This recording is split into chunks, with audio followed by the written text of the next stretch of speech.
आज international stroke day है। Stroke होता क्या है? स्ट्रोक ये ब्रेन अटैक है। जैसे हार्ट अटैक होता है वैसे ब्रेन अटैक होता है। ब्रेन अटैक तब होता है जब ब्रेन के सेल्स जिनको काम करने के लिए ब्लड की सप्लाई चाहिए, वो ब्लड की सप्लाई नहीं मिल पाती है। वो कब नहीं मिलेगी? जब या तो आर्टरी ब्लॉक हो जाएगी या आर्टरी से ब्लड लीक कर जाएगा, अपनी जगह पे पहुंचेगा नहीं। जब ब्रेन के सेल्स वर्क नहीं करते हैं और डेड होने लगते हैं तो इसको इन्फार्क्शन कहते हैं। इन्फार्क्शन जैसे हार्ट का मायोकार्डियल इन्फार्क्शन होता है, ऐसे ब्रेन का इस्केमिक इन्फार्क्शन होता है। अब कुछ तथ्य जानना जरूरी है। वो तथ्य जानने के पहले ये आपको समझना चाहिए कि अटैक जो है हम कैसे रिकॉग्नाइज करें।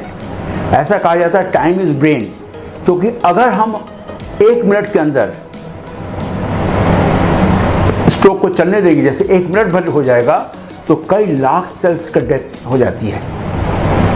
और ब्रेन के जो सेल्स रहते हैं वो आप समझ लीजिए हर घंटे में 120 मिलियन न्यूरॉन, 120 मिलियन न्यूरॉन्स, या और साथ में 830 बिलियन जोड़ उनके जो सिनेप्सेस होते हैं वो, और उनके जो तार होते हैं जिनकी लंबाई होती है 714 किलोमीटर यानी करीबन 450 मील, ये लॉस हो जाता है 1 घंटे के अंदर ही। और किसी को 8 बजे स्ट्रोक हुआ, अगर आप 9 बजे भी ला रहे हैं तब तक इतना लॉस हो चुका है। नॉर्मली ब्रेन के स्ट्रोक में 54 ml का लॉस होता है, लेकिन बहुत बड़े स्ट्रोक भी होते हैं, इससे बड़े स्ट्रोक भी होते हैं। और इसको अगर हम ट्रांसलेट करें हर मिनट के लिए, क्यों जरूरी है ब्रेन के अटैक को रिकॉग्नाइज करना, वो होता है 1 million neuron in each minute, 14 billion synapses in each minute and 12 kilometre of nerve fibres in each minute are lost. तो आप समझ सकते हैं कि हमको रिकॉग्नाइज तुरंत करना चाहिए, लेकिन रिकॉग्नाइज करें कैसे स्ट्रोक को? सवाल तो यह है कि स्ट्रोक को रिकॉग्नाइज कैसे करें। अब रिकॉग्नाइज करने के लिए बड़े सिंपल से एक चीज़ होती है जिसको हम लोग बोलते हैं बी फास्ट, क्योंकि जब टाइम इतना ज़्यादा ज़रूरी है कि तुरंत अस्पताल में लाना चाहिए, तो उसके लिए रिकॉग्नाइज करने के लिए जो बी फास्ट मतलब बी बैलेंस, किसी का एकदम से बैलेंस खत्म हो जाता है या एकदम से एक आंख की या दोनों आंख की रोशनी चली जाती है, या फेस के अंदर एक एसिमेट्री होने लगती है, फेस तिरछा होने लगता है, ड्रूप करने लगता है, या आर्म या पैर स्विंग करने लगते हैं, समझे ना, तब आपको सोचना चाहिए कि स्ट्रोक हो रहा है। और साथ में स्पीच जब जाने लगती है साथ में अलग से, तो बी फास्ट का हुआ बैलेंस, आई फेस का टिल्ट होना, तिरछापन आना, आर्म लेग का स्विंग करना, या स्पीच का चेंज होना, लड़खड़ाना, बोलने में लड़खड़ाहट हो जाना, हाथ पैर चलते चलते रुक जाना या कम हो जाने एकदम से सडनली, या आवाज जाने लगने। तो फिर आपको सोचना चाहिए कि स्ट्रोक तो नहीं हो रहा है, और स्ट्रोक ही होता है जब तक डॉक्टर्स को विपरीत में ना बोले, अपोजिशन में नहीं बोले, अगेंस्ट ना बोले। इसी तरह से बैलेंस, किसी चलते चलते चक्कर आ गया, अरे it can be one of the warning sign of a stroke, why not detected. So इसीलिए आपको पता है जब डिटेक्ट करेंगे तभी ये इतना सारे जो हर मिनट में कितने सेल्स लॉस होते हैं, 1 घंटे में कितने सेल्स लॉस हो जाते हैं, उसको बचाना चाहिए। तभी जो दवाइयाँ हैं वो 3.5 घंटे के अंदर दे दी जाती हैं।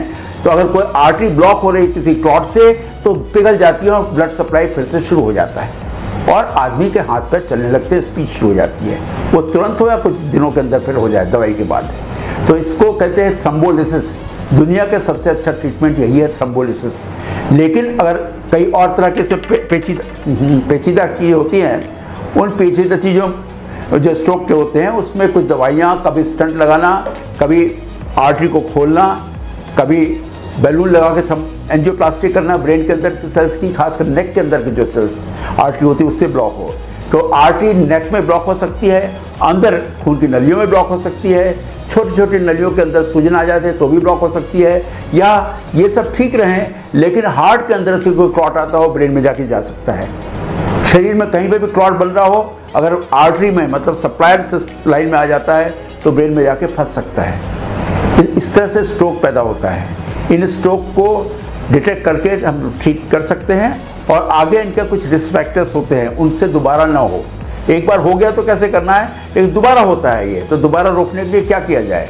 दोबारा रोकने के लिए इसके जो रिस्क फैक्टर्स हैं, ब्लड प्रेशर सबसे बड़ा किलर होता है, डायबिटीज़, कोलेस्ट्रॉल का बुरा होना। वेजिटेरियंस के अंदर एक केमिकल बढ़ जाता है, उसको बोलते हैं होमोसिस्टिन, होमोसिस्टिन का बढ़ना, या शरीर के अंदर कुछ खून की नलियाँ जो है सूखती जाती हैं, सूजती जाती हैं, वो डिजीज़ का ब्रेन के अंदर हो जाना।